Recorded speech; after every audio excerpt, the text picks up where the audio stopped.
Hello everybody. Yuma here again with another Moonlight Blade mobile video, and today we're going to be talking about what you should know before you play.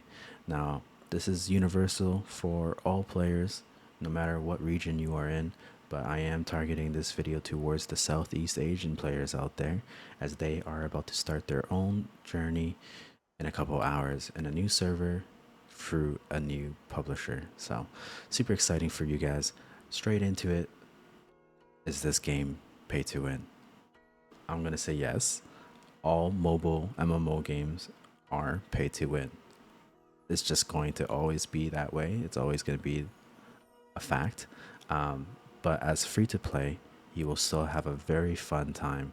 I think I had the best free to play experience in all mobile MMOs here in this game in Moonlight Blade so far. At least until Justice Online comes out, if it ever does on the phone. But yes, it is pay to win. Now, why is it pay to win? That is because there's something called prowess and power. Prowess is your PvP damage, and power is your PvE damage. Now, there are things called break and DFX. Now, if you see here, break leads to percentage increase in damage targeting players, yields strongest effects in non-jousting battles. And then here, DFX is damage reduction from players. So whales will have access to this through epitaphs, which is runes in your gear. I have it here somewhere. Here, break, DFX, crit. These are not accessible from a free-to-play standpoint. These are more pay-to-win. You can buy these chests in the store under valuable epitaphs. These are all whale items here that whales have access to. For us, free to play, you only have one option for intelligence side, one option for strength side, and then one universal defense epitaph rune to access there. You do have another option, a second option through smelting. So when you smelt anything you don't want here, you can go to the epitaph shop and redeem the other second option for free-to-play users. Now, that is the reason why it is pay to win, is because they will have more damage penetration that free-to-play people will not have access to, and this is used in all sorts of PvP. It just says stronger effect in non-jousting battles, but that means in jousting battles it is still in effect. And now what we were talking about when it's jousting is 1v1s. When you're in the 1v1 mode, it is not balanced. It is still pay to win prevails. They will have a stronger advantage over you. It just won't be as obvious or as prevalent. The same can be said for 5v5s as well as Battle Royale. There are advantages to being a whale. Doesn't mean you can't have fun. I mean, again, in a 5v5 situation, a whale can't just 1v5. They can maybe 1v2, 1v3, but it still takes a lot of work. If you gang up on that whale, they're not going to be able to play, and you can still win in those situations. But it is very hard, for sure. But you can still have a lot of fun. So definitely, I would give it a try. There are people asking, like, how pay to win is it? There are always going to be bags that you can buy. Do I have bags here? Yeah, you have like these gift boxes. Sometimes there might be a weekly limit of 50 or a limited stock of 100 or 200. And these are all whale things that whales that would want to have, pretty much. Whales will benefit so much from this. They will get very far ahead. So all of this might cost, let's see, if I were to buy 50 of these, 7,900. 7,900 is about $100, over $100. So if they buy that every time it comes out in the shop, this can easily be like maybe $400 a month for whales. So that's how pretty pay to win it can be. Something that might come into consideration is how much this all will cost, because it might be different region based. So Southeast Asian publisher might change the cost value of how much coupons you get per actual dollar value or whatever currency value you have. So it might not be as pay to win. So it might not be just like 400 American dollars, but that's really up to what we'll see at launch, I guess. Another topic that comes up is this very PvP focused, or is it PvE focused, or is it a fine balance of both? At the very beginning, it's going to be story focused, I guess, progression focused, but it will be PvP focused. There's a lot of PvP content, as you can tell, 1v1, 5v5s. There are stuff you can do as a non PvP player by doing your careers. I do have a career video, do check it out. But yeah, it'll be more PvP focused. For PvE, you do have stuff to do. You have tails, which are the dungeons, which you have at different levels. You start to slow down if you go the same pace as us in global. You start to slow down around level 50, level 60, and it gets really, really slow.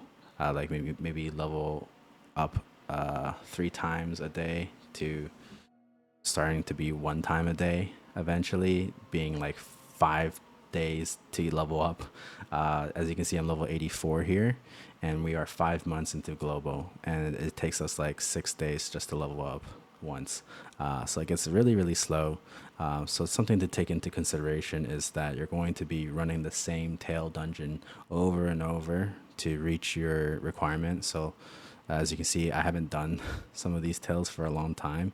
You get rewards once a day, but if you don't do it, it will stack up to 3 times. So you can see I haven't done my shit for 3 days.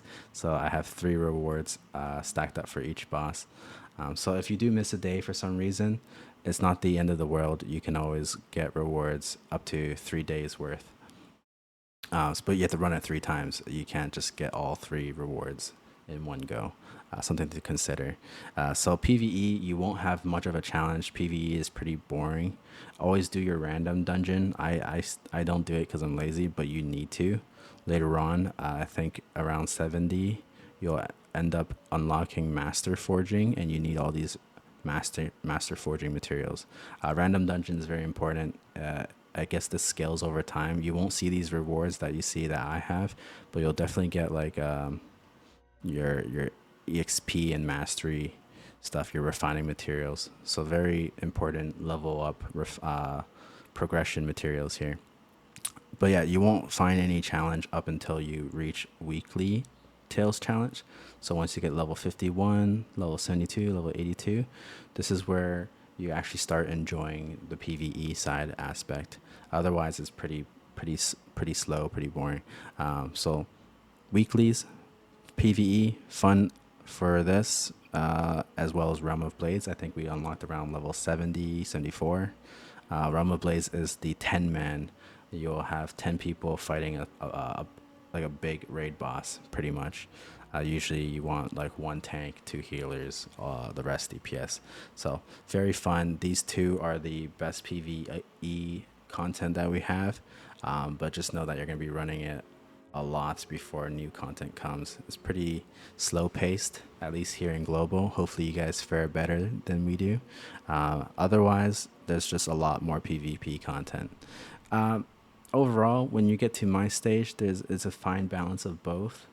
But at the very beginning, it will definitely be PvP heavy until you get maybe 2 weeks in, 3 weeks in, it'll start being a little bit more balanced. Yeah. Now, other things to talk about would be what server should you play on? Now, I know in Southeast Asia you have 3 servers, server 1, 2, and 3, that they don't have names for some reason. But regardless of what server you choose, there are a bunch of things that have cross server function. I don't know if it's going to be the same in Southeast Asia. I assume so, just because we have it here in North America as well as Europe. but I will go through the things that do have cross server functionality. So if we go into Arena, everything in here is cross server. So don't have to worry too much about that. You will be able to fight people from other servers. It won't get too boring. Um, as for guild content, there's something called Guild Tournament, which is basically Guild Wars. So this is the 90 versus 90 um, mode. This is gonna be server specific for a couple, I don't know how long, maybe a month or two. It depends really on your publisher, how long they want to keep this server specific. But later on, you will unlock cross server, and you'll be fighting other people from other servers. Like Hell Cafe is not in my server, it is in the West Coast server. I'm in East Coast, so you will be fighting different groups uh, in the future. Aside from that, duh, duh, duh. Okay, I think that is all the cross server features. So you will have some aspects of cross server in terms of that.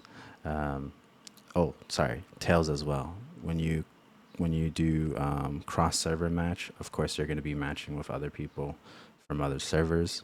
So usually this cross server match allows you to kind of solo queue into a tails run. If you can't find a party in your server or with your guild, you can always use this function. It won't always be open.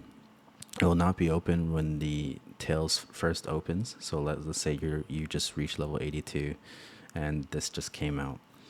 If it just came out for everybody, this will have a cooldown. It will probably be like 7 days before the cross server match function opens. But that's something to take note of in terms of cross server compatibility. A lot of people are asking, will the game have auto translate feature? Because I know you guys will have a lot of different languages in your game. I can't be certain. At least in global, we do not have an auto translate feature, but I'm hoping maybe for you guys you will, because your Southeast Asia publishers will probably take that into consideration, right? But I cannot be certain. At least in this version, we don't have. Aside from that, those are the basics. Uh, Everyone's always asking what class is best to play for me, and it's always going to be the answer, all classes are fun, just choose what you think you would like best. This is true. Of course, there are some that will benefit more if you're a whale, and you can always look at my which class should you choose video. But yeah, just wanted to cover those basics for you guys. That's pretty much it for this video.